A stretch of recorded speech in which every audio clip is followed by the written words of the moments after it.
just you get to choose. Right? Like here's the scenario. The environment gives us something which can be perceived as negative, can be perceived as not working, can be perceived as problematic. The world's ending. But we get to choose to see it like that, or we get to choose to see it as an opportunity. So clearly that it's my responsibility now to do that for other people. If I have information and, other people's success is my success and vice versa. Because you know what? Like, the challenges or the roadblocks are the journey themselves. There's no big things. It's all little things compounding on top of each other.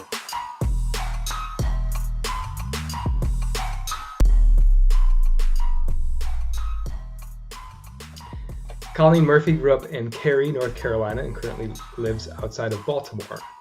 Her hockey playing and coaching career started in North Carolina. Her ice hockey career consists of playing Division I ice hockey at Northeastern University and 4 years of the NWHL PHF League, which stands for National Women's Hockey League and Premier Hockey Federation, a women's professional ice hockey league in the United States and Canada. In addition to ice hockey, Colleen is a 3-time member of the USA Ball Hockey Women's National Team. And Colleen started coaching and skill development when she was 15. Since then, she has worked with kids ages 4 to 18, doing a range of skill development and team coaching. Colleen, welcome to the episode. Yeah, thanks so much, Josh. I'm happy to be here. My first question is a doozy to get you thinking here. Love that. Is hockey your favorite sport? No, not at all, actually. I actually have nothing to do with it. I'm just a poser. Yeah, it is. I just love everything about the sport, the game, what it brings. So, yeah, I would say it's my favorite sport. If you couldn't tell, just like by the list of things. Was there ever a close call with like another sport? Did you play other sports growing up? Okay, so I actually get this question a decent amount, and I usually ask the kids I coach, what other sports do you play, right? I was a one-trick pony. I just did hockey. Funny story, my mom tried to put me in gymnastics because she was a D1 gymnast when I was about 6 years old, and she pulled me out within a week and was like, nope, she's done. So that's the extent of my other sport realm. Gotcha. And what was it about hockey? Like, what drew you to hockey? Why was that the favorite? I guess for me, growing up in North Carolina, you had to play with the boys. So there was always that. And I always loved the competition that just playing with boys and anything would bring. But so I actually started in inline roller hockey first before switching over to ice, which is a little bit different pace. It's, you're not on the ice, you can roller skate, so a little bit easier in a sense. But I just liked the team camaraderie it brought. My dad was a coach. Other kids I played with, their dad coached, so it automatically brought a sense of family and safety to a kid who wasn't really involved in sports at all. So that was like my first thing. So it just made me feel safe. That's super cool. So like that was what drew you to it. So there's like the initial, okay, this is good, but like got to play with the boys. But as soon as you felt the camaraderie and the safety, it's like, oh, okay, this is for me. Exactly. Yeah. And to go along with that, I would say hockey is one of those tight-knit sport group where I've made best friends since I was a kid up until now through hockey. And everyone was just so welcoming. And even if we didn't play before, everyone just was like, yeah, we're all doing this together. And that's what made me be like, oh, this is really cool. Besides for the fact you kind of have to be a little bit athletic for it, which I wasn't at the time. So I had to work pretty hard in that. But it was more so like everyone's doing it. It was a lot of fun, and it just brought me to a good spot, especially just being new in like the area essentially. It's a great point as well, though, you said, I wasn't athletic, but you needed to be, so I had to work hard at that. I love that because oftentimes, as far as I can tell, being athletic is kind of a binary thing, or people think of it at least. It's like you either are or you're not. But I've certainly like experienced that in my journey in sports and like martial arts and stuff, where like if I can't do that, like I feel really weird and not like focused on that. But then you train it, and then guess what happens? It's like you get better. Exactly. Oh, I didn't know you did martial arts, Nick. That's really cool. Yeah, I haven't done for a while, but I used to do a lot of Thai kickboxing, Muay Thai. Okay. That was my thing. Used to love that. I'm still a big UFC fan, so I love Oh, that's awesome. martial arts. I love that kind of stuff. I used to be a boxing, kickboxing instructor for a Oh, while. cool. Oh, Yeah, awesome. so I love that kind of stuff too. It's Yeah, really cool. yeah, yeah. But that was definitely my experience Josh there. is over here thinking like, Jesus, what hasn't he done? Like, come on. I notice where some of that physical mentality on the rink comes from now. That makes a lot of sense. Good to know. Okay, you can't call me out for that already. You're already. Hey, I didn't bring up anything specific. Just making an Okay, observation okay. here. Yeah, nothing happened. Nothing happened. Yeah, I think it's important to. I want to touch upon the genesis of why I reached out to Colleen to have her on the episode here. I had the pleasure of playing in a tournament with her in Nashville, and we didn't know each other, and we just happened to be on the same team together. Of someone else who put the team together, and I was just totally impressed by just your style of play and how you conducted yourself and how you were a leader out there as well. And I didn't know anything about you, but it was fun playing with you, and to hear you say like that you weren't athletic in the beginning, but you had to work at it. I'm just wondering, like, now that there's so many things that you've accomplished in the game, and we'll talk about that eventually. But now you're coaching kids that are very new to the sport, and you even mentioned like some of them were kind of like you, didn't have the experience and maybe even the athleticism. So, how do you bridge that gap with like how advanced you are in your game now with meeting somebody who might never have picked up a stick before? Yeah, that's a great question, and I want to say thank you. That's very nice of you to say, Josh. That means a lot. But yeah, so it's very difficult. So like I mentioned, so right now specifically, I'm coaching two types of ice hockey skill sets and whatnot. So I coach like a 15, 16-year-old girls team, and then I also coach every week a wide range of kids that are 3 years old up to 17, and in that group, that's more of a skill set group. So we work on different skills like skating, stick handling, whatever it may be. And in that group, I see more kids that used to be like me when I was just starting out, kind of the awkward, introverted, very shy. Maybe this is their first time doing anything in a group setting with other kids. And there's this one girl specifically I'm thinking about. She is the sweetest thing and just tries all the time. She wears these little glasses, and I used to wear glasses when I played back in my very unathletic days. But what makes it easier for me to kind of step down, essentially like a task that I'm trying to teach them, is you kind of cater to what they need most. So, for example, you still want to push them to an extent, but also you want to be able to bring them a positive environment. So, if I know, hey, if we're working on skating today, and I know she sometimes doesn't feel comfortable if she's doing a drill alone, I'll cater and he'd be like, hey, someone's, come follow me, skate through the cones. So it's making them feel like they can do it by showing them that I can do something as simple as just skating through a cone or stick handling. That gives that kid confidence, even if they may not have the highest level of ability. Yeah, Nick and I talk a lot about. I think a lot of people that we connect with like to see the evidence that they're capable of something. And I think our role as coaches and what we do professionally here is quite often to see the potential in people before they see it in themselves. Yeah. And we as coaches have the evidence because we've done that for other people. So when we come across that beginner that has those doubts, it's easy for us to tap in like, hey, we got this. Like, let's go and just follow me through this.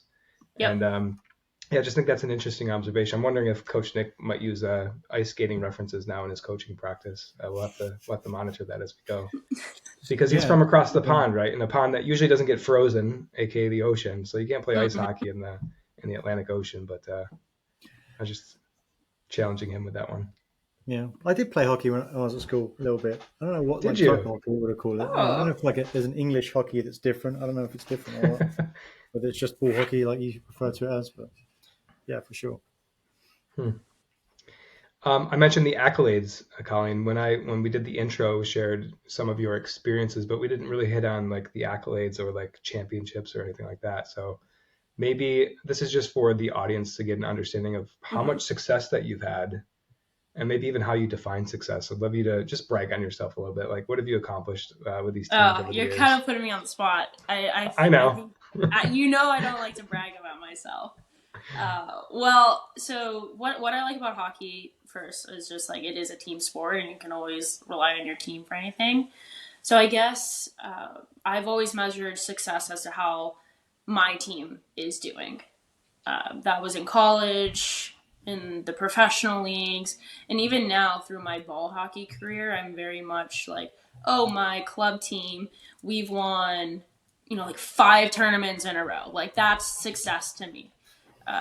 But I guess I've never been the type of player that gets individual awards necessarily. I was never the kid in college that got obviously this is a little exaggerated, but like a Patty Kazmaier, that's like your top player.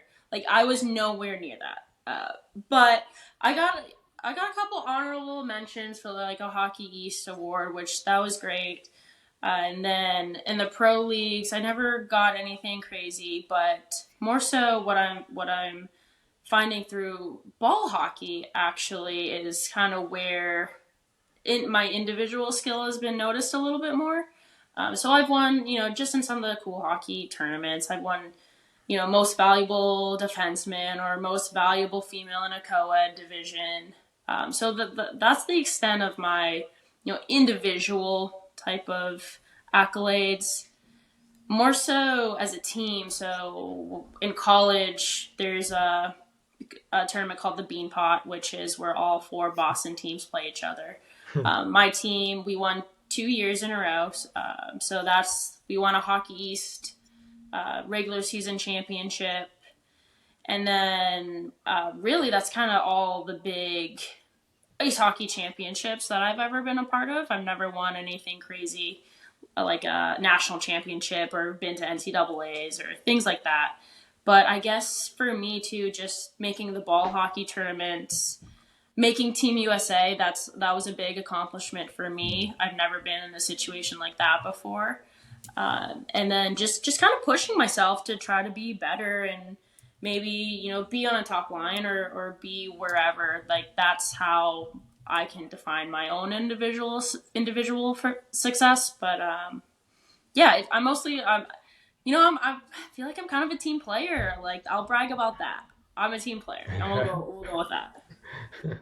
It's a nice balance there. The personal accolades. I try. Yeah, I combined with the can't team. like be too egotistical all the time, Josh. It's okay. You did good with that answer. Okay, thanks. I appreciate it. Makes me think, what in a team, what do you think, Colleen? Like, it's important to understand your own value and what you can do, but of course it is about the team. Right? There's no be one player that is going to win the team necessarily. So how do you coach to that balance?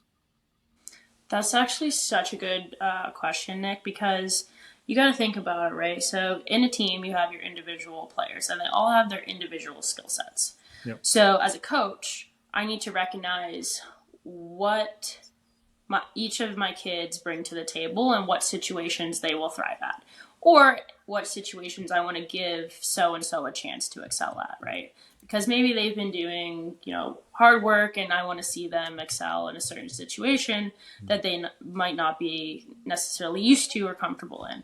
And maybe they'll, knock it out of the park. So being, like a coach and somebody who's been as a player, been in a lot of different situations. So, for example, I try to be a very well-rounded, steady Eddie type of player. You know what you're going to get from me. Mm-hmm. Versus, if my good friend Sarah, she's a goal scorer. She's a natural goal scorer. That's what she's going to do. I know that's not me.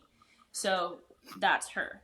So when I'm coaching, say, my 16 girls team, if we need a goal, I'm going to put out a certain set of players. And maybe, so-and-so is having a really, really good game today. She's doing well. She's usually not in that position, but I'm going to give her that opportunity. And maybe she's somebody that I'm going to put out in this situation more so. So it's really about adapting to the game and recognizing what skill each player brings, plus their attitude. How is that going?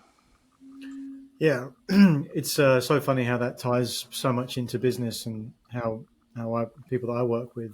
Just this morning I was working with a client who was talking about someone who's really senior in the company, who's a head of sales and has another responsibility as well, I believe. And technically, he's great, like very good technically. But he's in a place where he's just got too much stuff going on and kind of can't get his own way. And it's like, I need more technical skills. I need more hard skills. And the CEO can see it a mile off. And so I'm like, let me at him, because this is really what it's about, is that he's trying to understand more technical skills, but all he needs is some perspective and understand that if your attitude is not appropriate and correct, like it doesn't matter how good you are, like the coach won't let you play, or shouldn't let you play at least. Right? Or there's going to be a detriment to the team overall. So yeah, so that's the melding of it, right? Like the matrix of those things pulling together. So powerful. Absolutely. And like to go along with that point, Nick, is like if you've ever heard the term of, you could be a really, really good employee and be a rock star at your job, but not all employees are meant to be managers, because it could be managing people. And if, technically you have the best skills and you're the best at your job, but you may not necessarily have the management soft skills when the attitude might not be there to essentially manage a team of people. So it could be applied in a business setting as well, just what people's strengths and weaknesses are. Yeah, I got so much to say about this subject because, and I heard it say on a podcast a little while ago about how people define soft and hard skills, because that's always really irked me, because I'm like, the so-called soft skills for me are the ones that actually make the difference. But in that description, you said that hard skills are just things that we figured out a way how to measure.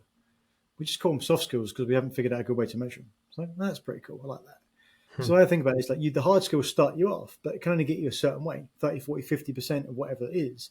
In order to achieve whatever you can achieve maximally, you've got to make the switch across to those hard skills. And I think that's why, like, from a business perspective, I often say things like, once you get to a certain level, you can just hop industries, because you can learn the technical skills, or you've got someone in your team that can do them. And I suppose that would apply as well to sports. Like you get to a high level in hockey, you take that to the boxing stuff or whatever else. Like you still got to learn some of the fundamentals, but like you could learn how to play with people and what you need, like being good at learning.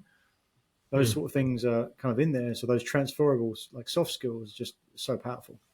Oh, I completely agree. And if you're not continuously wanting to learn or better those abilities, then kind of like, well, where are you really going with this? And I think like a great example that made me think of just by you talking through that, Nick, is, like Wayne Gretzky was one of the best players, right? Like unbelievable skill. He tried out coaching for a little bit behind the bench.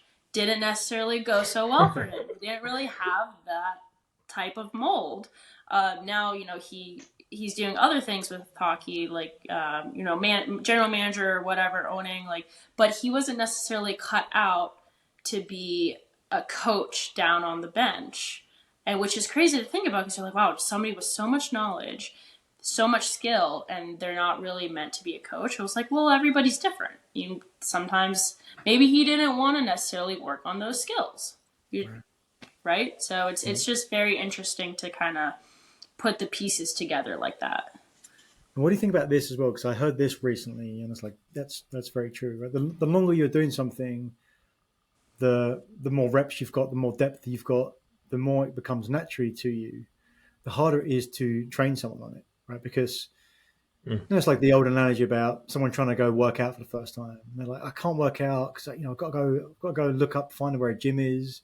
And I've got to like research it, and I've got to go there, and I've got to get a tour around it. I've got to figure out how to work it out, and I've got sign up, and I've got to do the payment, and then once I sign up, then I've got to drive there, and I've got to go in the locker, and like got sweaty people, naked people, and then I've got to go and get my hiking validated. And it's the whole big thing. And the person who's been going to the gym for years just goes, well, I just go to the gym, work out. This one thing versus 10,000 things, and so I think about that as well. Like if you don't relatively at the right time in your journey to mastery and whatever your mastering is, whatever that is, if you don't start to teach it and tell people about it, it's harder to because you're like, well, I just do it. I just do it. I just don't know what it is. Maybe that's the Gretzky effect on that point. But like if you can really start to pull it apart, because that makes you get better as well, right? Because the other way, I've seen some people there where like, and I'm thinking about soccer, I'm thinking about football for me, where I've seen lots of players that go into management, and also for MMA as well. A lot of fighters there that are still fighting, are still training at their clubs, and they become trainers, and they say, "Oh, we're much better as fighters now because I actually have to explain how to do things." Like, oh, and they realize it for themselves. And there's just so many layers of nuance. They think. You're so right about that, and just thinking about it, right? Going back to coaching and teaching these younger kids with different skill sets who might not be as athletic, and say like, I'm teaching a kid how to shoot a puck. I'm like, well, you just shoot the puck. Like, Come on. like you just shoot the puck. Like, I don't know what to tell you. Right. And then it's actually so difficult for me to do that with the younger kids because it's so hard to think about, wait, how did I even learn to shoot a puck? What exactly am I doing in my body, in the positioning of everything? So it makes you think about it. And then when I'm going and playing, I'm like, wait a minute, okay, like now I should actually be snapping my wrists a little bit more. So you're totally correct about, if you break things down and think about it, that actually is hopefully making you better in the future too.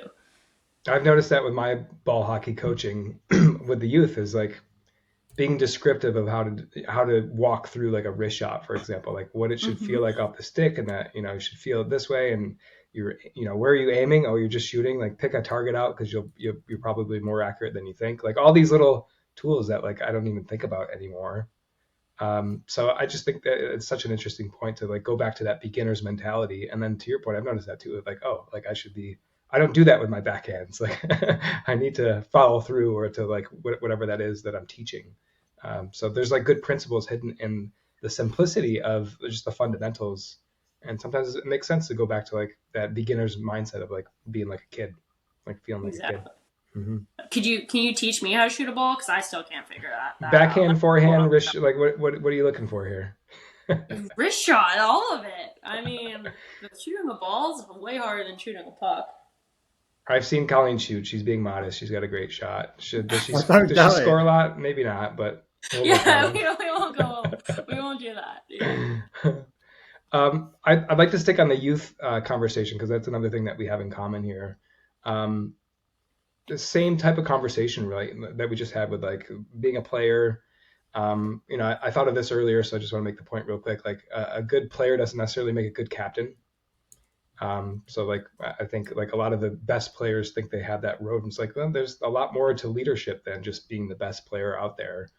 And then into coach. So maybe, I mean, in the intro we talked about you being a coach or instructing since you were 15, I think. Is that right? So like How was that easy for you? Like, did you have natural coaching skills, or did you take stuff from being a player to apply to being a coach? Like, how did you enter into that world? Yeah, so good question. I totally agree with the best players shouldn't necessarily be the captains, especially at a young age too. I think there needs to be a little bit more of a team camaraderie based type.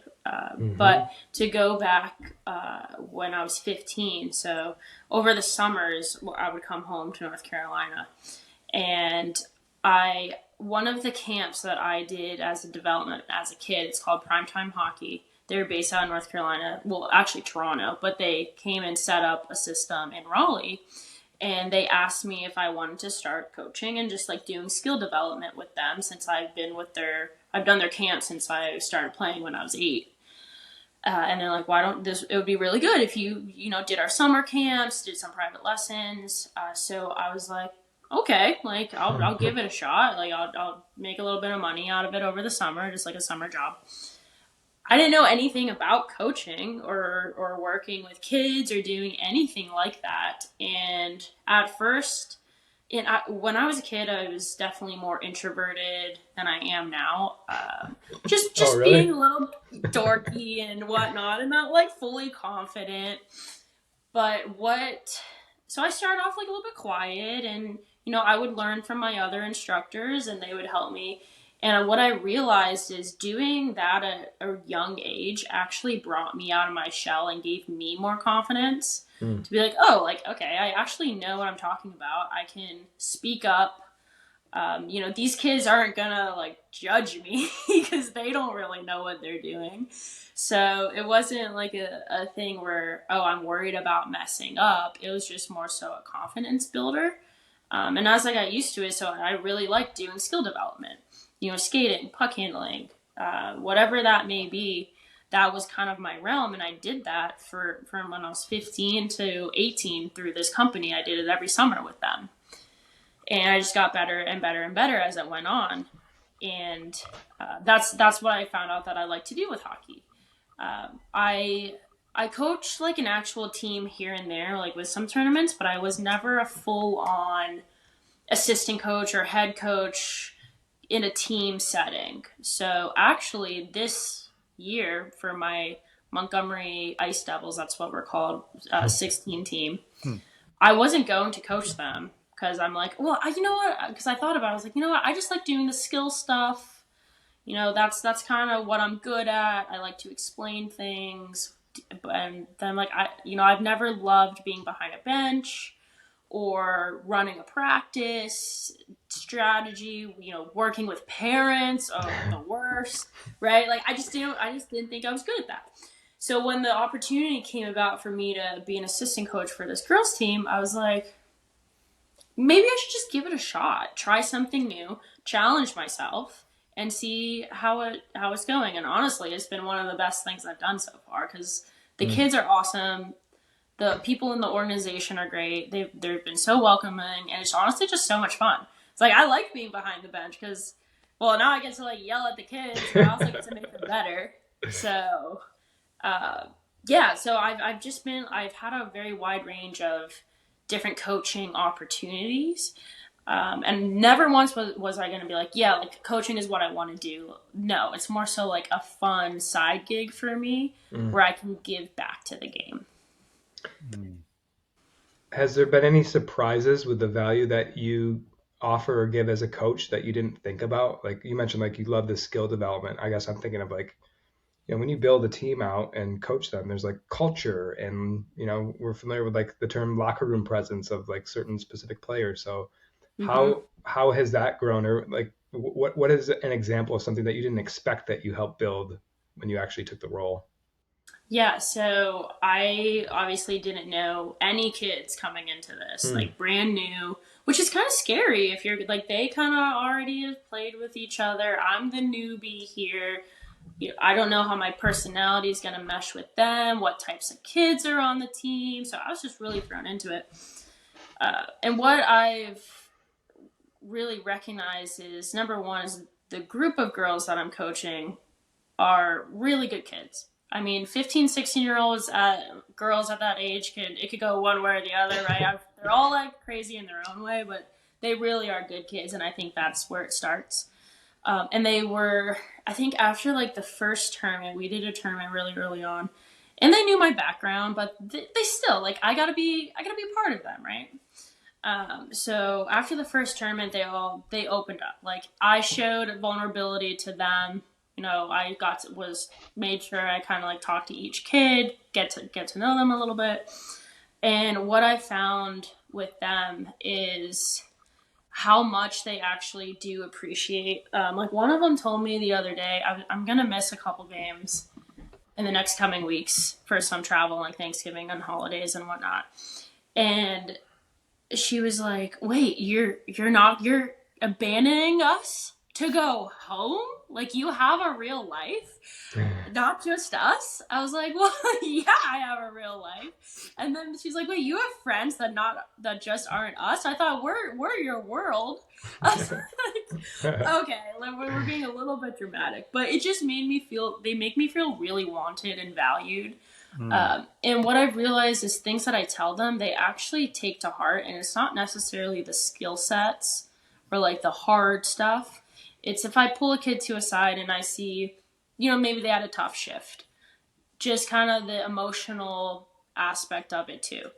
Like just a quick example, just because this happened last night, as after practice, one of our best players, she gets a lot of aggressive penalties. She always hits people, and I kind of love that. But we can't be taking penalties. She pulls me aside after practice. She's like, Coach Colleen, what can I do to just like stop taking penalties? Like I feel like I'm just emotionally too aggressive, or I get too mad. And we just had a conversation just about like emotions and how to handle certain game situations. And that's not a hard skill, it's a soft skill that she needs to work on, mentally. So she felt comfortable enough talking to me about that. And I think like that makes a lot of things what I'm doing worth it almost, because it goes on to things outside of hockey too. Like it's not just hockey. Controlling emotions, Nick, that brings up a few things with clientele, right? And what popped to mind for me is that people come to us for a specific reason, to grow revenue, to grow in their business, whatever it is, like more the hard skill stuff, right? But then what ends up happening is the coaching happens with the soft skill stuff. Mm-hmm. Yep. And I think that's where kind of like I almost get the most value out of it. Like if I see a kid does something, like makes a good play, like, a good skating play, or like, that's great. That's awesome. But it's really like, I want to see how they grow throughout the season. And maybe for this kid, like not taking as many penalties because she's controlling her emotions, like that almost means more to me than just she can shoot the puck harder. Doesn't it tie, Coach, all the way down back to like, the ultimate fulfillment comes from people connection and what you do with them. That's that old quote: people don't care what you know until they know that you care. It's just a play on that, because what you just said, Colleen, is just specific for you, but that theme is true for everyone I've ever worked with. They feel the best when they help someone grow, or see something they couldn't see before, right? In place when they have that connection. It's always the same thing. You can help someone get to that next level, have some sort of emotional breakthrough, have some sort of peace in their fulfillment. Right? I think we're wired that way, because if we weren't there to help each other get better and feel better, then we probably wouldn't have existed so long. But yeah, it's cool. It's cool to see that for sure. Yeah, I completely agree. Like that's a good point. I think, like Nick, we are kind of wired in that way too. I mean, for the majority of us, I think especially being coaches, all of us, we want to see that. But in a way, we're also kind of doing it, and I don't want to necessarily use the word selfishly, but we want to have that fulfillment that we're giving something back, which ultimately we get something back out of it, and makes us feel wanted and valued. And really, as a person, that's kind of what a lot of our existence is we want to feel wanted and valued in whatever life we're creating. So I think that's super important. Yeah, I think the most selfish thing that we can do is help others. That's and it just happens to be that helping others. So it's like, okay, great. Yeah. This guy's really quote man. Nick, you're the quote man. That's true. He's got a lot in his arsenal. Yeah. Oh yeah. They're behind his, like you can see him in the background. You should see how many are behind his computer setup. He's just reading them off the wall. Oh yeah, I just got them scrolling in front of me. Right. Yeah, right. Just put it on your forehead, like your cheeks, just everywhere. I got to ask you about something that we started with today, Colleen. Yeah. Come back to that. Josh asked you what your favourite sport was, and then you said talked about your journey. That was the thing that you started with, and you tried a little bit of, was it dance or ballet or something, and then gymnastics. Oh, gymnastics. Sorry, yeah. Yeah. Oh gosh, we don't want dance or ballet. That's just a disaster. The same thing though. You would have got good at it, but I wondered what else you would say about that, because what I wrote down at the time was like, goodness, you found something immediately, right? You talked about the camaraderie and how you felt safe in it, but was it more than that? Like, what else would you say about that? Because it seems like that it's unlikely that you would find something that like would just be that thing, and it happened to be the thing that you loved. Mm-hmm. What else might you say about that? I would say, I mean, it's so hard. It's almost like your gut instinct, your gut feeling, Yeah. and I think that tells a lot about just yourself and just listening. I'm a person that likes to listen to their gut and their instinct, and I've at some points in my life I've gotten away from that where I overthink too much. And I've gotten back to the point where really listening to your gut instinct is scientifically, and there's some studies on that that I've Yeah. actually read, that is a lot of like your brain thinking that too. But it's that feeling of almost like, and as a kid, it's a little bit different, right? But if I'm telling you, why hockey is my favorite sport now as well, is you get that sense of freedom. You're confident. Nothing else matters. So as a kid, and getting into that, I was new to the area. We moved up from Florida to North Carolina. I didn't have any friends. I didn't, necessarily know anybody. So when I wanted to try skating around, and like I had a little bit of skating, like I wasn't terrible at it. I'm just kind of a natural, little bit of skill, but obviously you have to work on that. But then you could skate and you can like run into things and it wouldn't hurt because you'd have pads on. Like it was fun, right? Like it was very much, and I was a kid that didn't like to get hurt. But if I'm wearing these pads, it didn't hurt. So I felt safer to mess up or fall down, and it was totally okay. And then when I switched over to ice hockey and I learned you could go even faster with like cool blades, right, and all this cool equipment, it was even more fun. So and then I started watching it. Like I started watching the Hurricanes super early on in 2002. My parents got season tickets. Like I loved how quick, fast paced, there was always something going on. And then just watching and playing, it's just such an intricate sport that it takes a lot of physical ability, but also the mental ability to read plays, to understand the rules, the game, think ahead to the next play. That's what really made the sport kind of be like, yeah, like this is what I want to do, along with the physicality of it, right? I like to run into things. I like to hit people. I mean, it's fun, right? And there's kind of an out to do so. Yeah. But it just kind of had like the whole package for me. Yeah. And I suppose that just the fact that it happened to be like the relatively first thing was just super intriguing, right? I think about that because I grew up playing soccer, playing football because that's just what everyone played. I played like some other things as well, and it's like I like that, but it wasn't like I can't. I loved it, but it wasn't like I can't do anything else but this any given time. Yeah. I mean, it's different context in England because playing football like 70% of the time is not being obsessed with it. There's still a lot. Right. So when I think about like martial arts and like UFC, I was always drawn to that stuff. I didn't start doing it until I was in my 20s, but like I felt like drawn to it because I felt if I'm gonna this is where I'm going with this, right? The line of which sport is your favorite, it doesn't matter. But just pick the one that does resonate with you because you're going to get all the other ancillary benefits that come with it. From a connection, from a health perspective, from a training, learning how to learn, training yourself, from a competition, from like how to deal with people and those soft skills we talked about. It's just pick one, And for me, like the martial arts, and I started watching UFC, I remember thinking, I love the fact that they're all completely aggressive, but then they go and shake hands at the end. Like I love the fact that like if I'm going to pick a sport, I want the one where I can defend myself and defend my family. I want to make it like it's really useful all the time. And I'm like, I even like the damn music that they play. Like it's like the whole thing. It was the whole package, right? Yep. But it's just so intriguing for me that like that took me 20 plus years, 25 years probably, and you got to hit that early on. But then what jumped out for me when you said that, like, Colleen, was you said you had a little bit of skating. Like you weren't terrible at the skating. So my initial thought is, all right, well, because you were okay at it and you didn't hate it, like immediately you're getting good feedback. So like the feedback loop was there, like, oh, I'm good at it. I can bump into things. That's fun.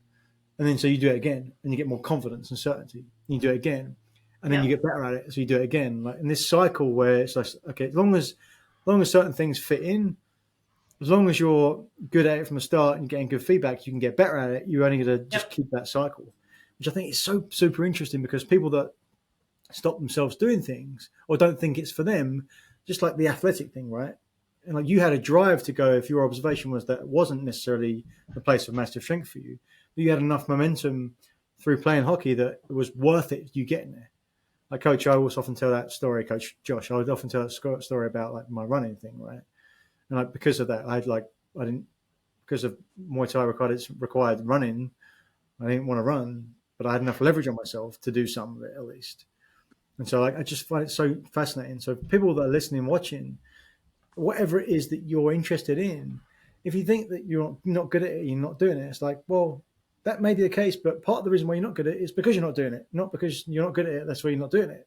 And just start, and like you're wherever you are, just start, and then start to get some feedback, and then measure yourself where you came from to where you are, and then notice what you're good at, or notice where you've made the changes and like the little bits of progress, and just keep accelerating on that, right? Like it's just wherever you go. Like everyone's got a set of natural talents for all things in our life, and they might go, let's just pick a number, like 1 to 100. Like everyone has like a percentage out of 100 in all these different areas.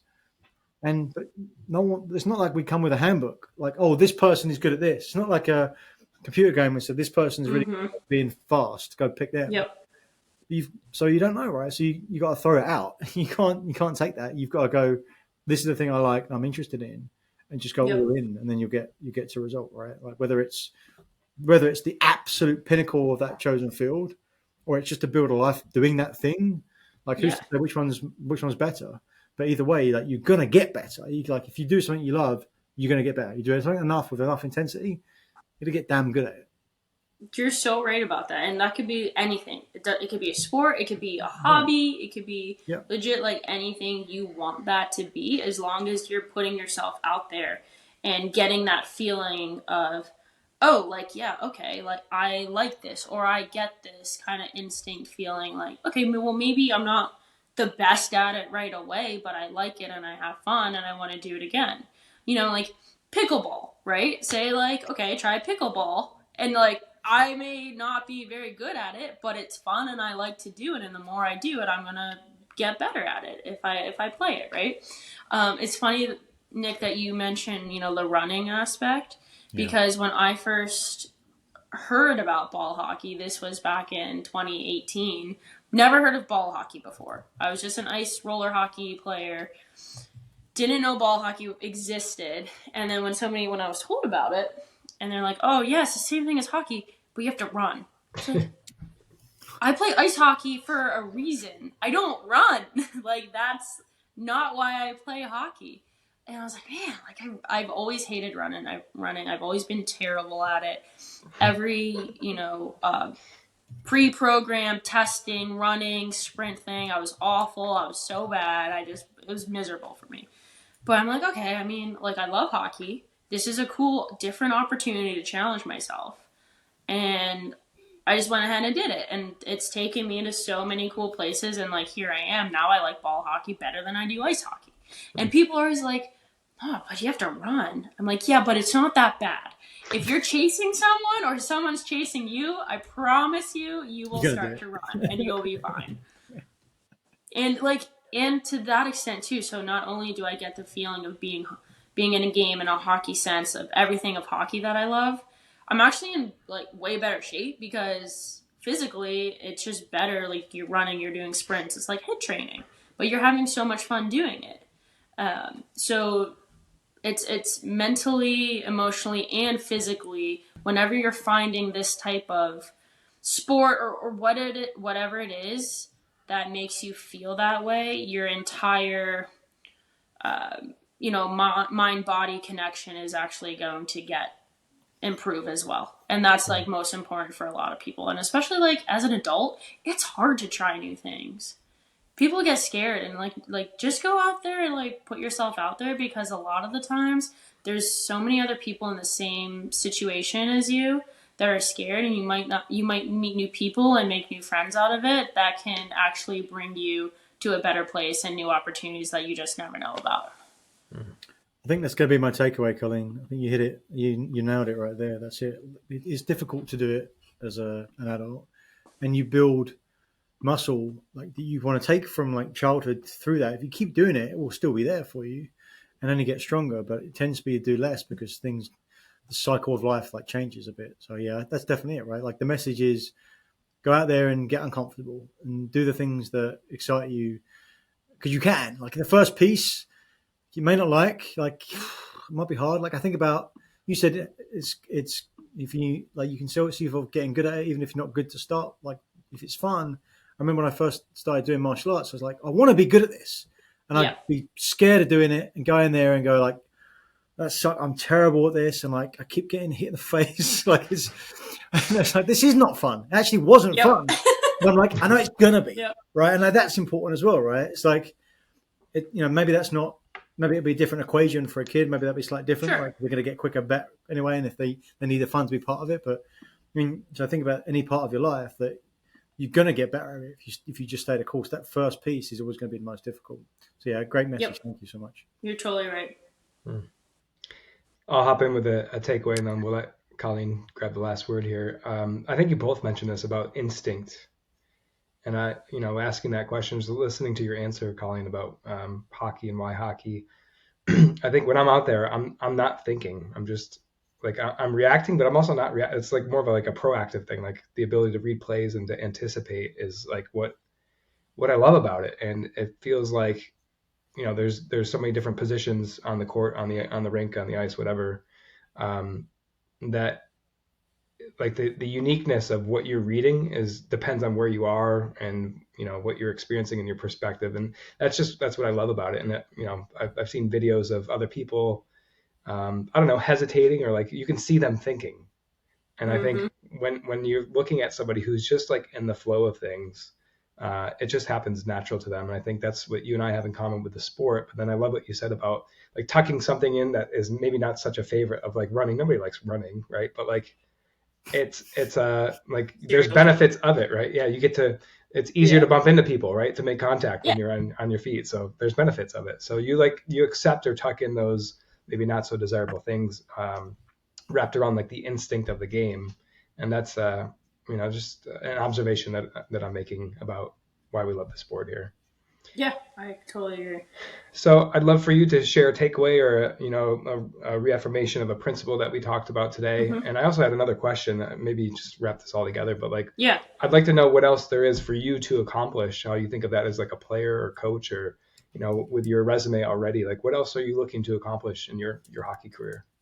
Yeah, okay. Yeah, got it. So I'll start with, I think, my takeaway first from just chatting with you guys. And it's something that Nick said actually about the soft skills and getting that out of coaching. And we all kind of talked about that.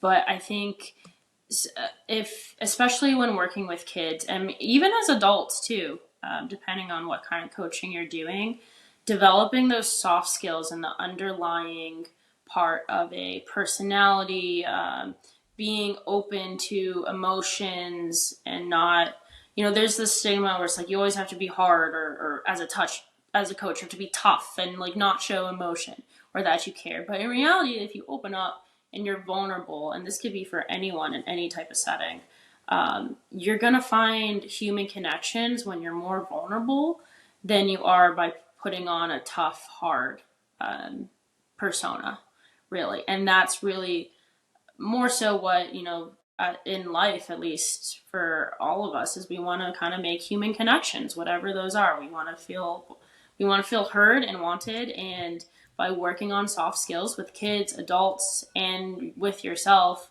you're going to strengthen those connections. So that's kind of my takeaway from that. Okay. And then Josh, to kind of go with your question, what's next for me? I mean, I think there's always something that I'm striving for. And I think that's, why I think you and I get along really well, because we're always looking for something next. Like, what can I challenge myself with? What are we doing next? We're never just stagnant. We're always like, go, go, go, go, go, right? So, I mean, for me, obviously, I've got my hands full a little bit right now, but I have some goals. Just with my coaching. So, with my girls team right now, as a goal for us is we want to make it to USA Hockey Nationals. And if we can make it there, that's a good point in my coaching resume. I got to do next for me, a personal goal is I want to get my level 2 coaching cert in a year, things like that. So basically what I want to do with that. And then for me personally, while playing, I mean, USA ball hockey is big for me. I want to win gold. I want to win a world championship. You know, the last 3 years we haven't gotten there, and I think that in 2024 there's a world championships are in Switzerland. I think the team that we've kind of put together and the coaches and the GM, like, we have a really good shot if everyone kind of comes together, and I feel pretty good about it. So that's like a team goal, a personal goal of mine. So that'll keep going, right? Of course. So maybe one day, like, I'll coach ball hockey, you know, a USA team, like a Masters team or a kids team, whatever. But I mean, yeah, we're just rolling with it. Whatever comes my way. I have a hard time saying no. So yeah, we've connected about that in the past. How are you doing with the balance of time? I mean, I made time for you, so that's what matters, right? Good answer. Yeah, exactly. We're working on it. We're not trying not to overdo it, but. No, we appreciate you carving out time today. You crushed it. Thanks for joining the PAC podcast, and we'll see you again real soon here. Thank you for watching another episode of Truth Seekers. We appreciate your interaction, so please comment, like, subscribe to YouTube, Apple Podcasts, or Spotify, wherever you get your podcasts. And if you want more, check out some of our links to our masterclass, The Achiever's Mindset, and come join our LinkedIn group. And what do you want to see more of? Remember, we're here to share the simple secrets of successful. So help us do that. What do you want to see? What do you want to see more of? Thanks, and see you again next time.